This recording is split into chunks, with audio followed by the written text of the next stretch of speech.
Welcome back. If you're somebody wondering how to get interest in your garden all year round, then this video is for you. When I started gardening, I only had evergreen because I thought I have a lot of people in my household that are allergic to pollen, and I didn't want to bother them with having plants that would have bloom. But I was so wrong, because it didn't really matter, because it's outside most of the time anyway, and they would still be exposed to pollen in other places. So I started introducing things like perennials as well as bulbs. So those are the kind of things that you can introduce into your garden, which will have different times of the year where they are of interest in different parts, and that will solve that problem. So in this video, I'm going to be talking you through, I'm planting bulbs, and I will be talking you through my process and how I've decided, and some of the mistakes. I also highlight some of the mistakes I made and the progress I've made with planting or introducing bulb into my garden. So let's go. So this side of the garden is the of the border is where I first started introducing bulbs, and I'm showing you the bulbs that comes up at this section, on this section of the border when it's time. And I started with hyacinth, and they were so beautiful that I thought I would like to continue to have them. So while I bought the ones that were already rooted and coming up with flowers the first year, the second year I decided to have a go at planting them from bulb myself, which I did, and I was successful. Now when I started planting the bulb, you can see the picture I have on the screen now. I realized that there were too many colors. I put too many colors, and when I planted some of the ones that I got from the roots, from the bulb myself, I wasn't really sure of the color.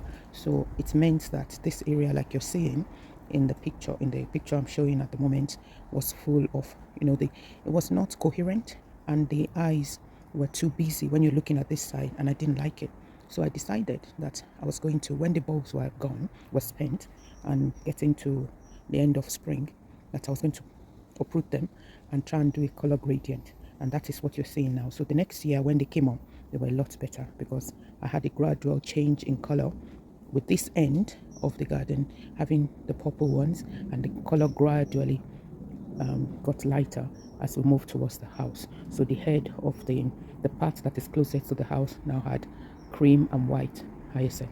I also introduced tulips the next year, and so I'll show you some of the plastics that I used to label the color of what I have in there. So I had some of things like this. So this was a pink area hyacinth, and I tried to color code it with the hippie, and you can see the hippie with the purple tinge. And this is a month growing, and the color is coming up as purple. I also have the viburnum branton, that is a perennial that comes with lots of tiny purple flowers. And so the hyacinth that were here planted here, this is also, so this one, I'm not quite sure you can see it. So this one in this area, it's not very clear. Okay, yeah, it's a purple one. So the hyacinth that you have in this area is purple, and this one's a deep pink. And that's way, when the hyacinth came up the next year, they were a lot much pleasing to look at. So this one is a deep pink as well. And here we have another, it's fading away, but this is purple. It's a purple. So this section was mainly purple. This iberis comes with purple tiny flowers, and I'm showing that. I think I have a picture of it, which I'll show you. And so this area of the border is mainly going to be purple colored plant. And last year I introduced an allium, but it didn't really do well. There was just one that survived. So today I'm going to be planting this allium around here to be as a companion for the hyacinths that would come up around here, and so the color would match. I also have some sedum growing around here that covers the ground, and they are purple. Same with this, I think these are geraniums here, and there's another one there that still has a purple. Yeah, that is one. It's got a purple color. So basically I learned that it's better to have colors that blend, so that you can have, your eyes could have rest when you're looking at. I would also be putting a purple, very pink hyacinth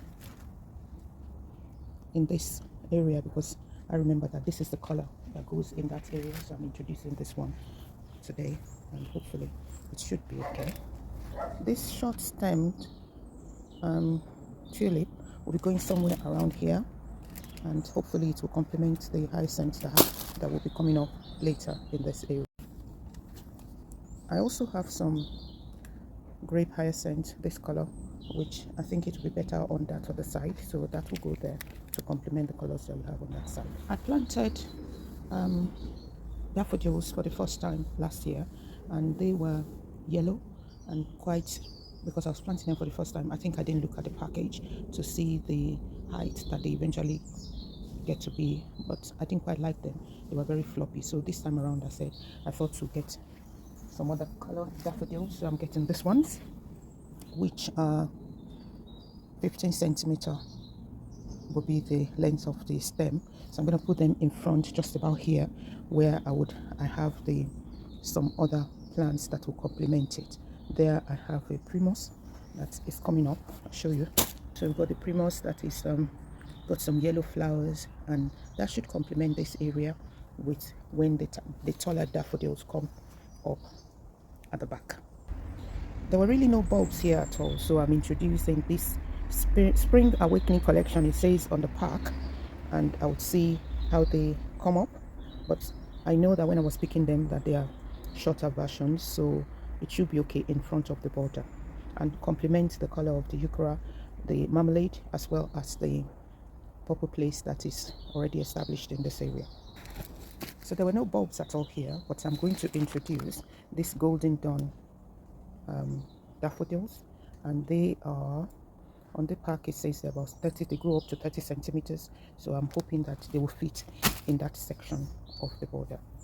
I've never had any bulbs in this section of the garden before. This is the front of my shed with a lot of different varieties of euonymus skirting the edge, the bottom part of the shed, and in front I have some grasses that are beginning to establish themselves, and quite a bit of eucharis and eucharelas there.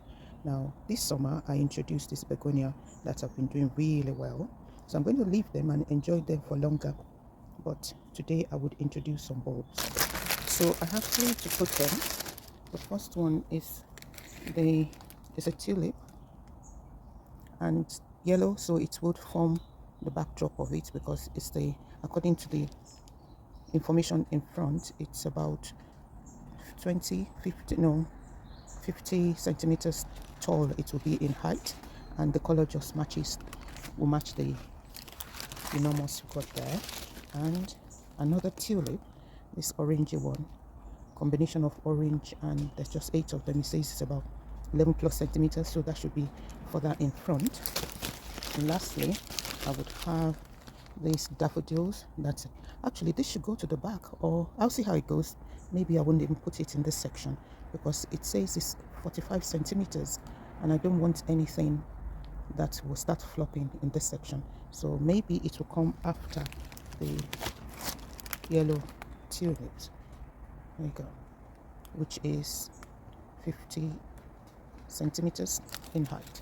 So my plan is to put all of those in today, and hopefully by the time they come up in spring, I would make a video to show what they look like, or what the garden looks like in that time. Of course, we're not going to see the outcome today, but I will be doing a video catalog of it as the time progresses, and hopefully by spring the garden should be bursting with colors from different bulbs. So you may want to try out some of these in your garden to give you interest all the year round.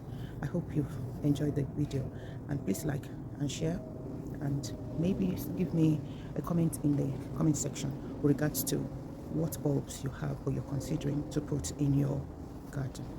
Now let me know in the comments what bulbs you put in you have in your garden, or you're considering to put in, and what section of the garden you're going to put it in. Is it going to be the front part of the garden, or of the border, or it's going to be at the back, and maybe your reason. I hope to be able to see your comments, and we learn from each other as we're going along. So thank you for watching, and I'll see you next time. Bye.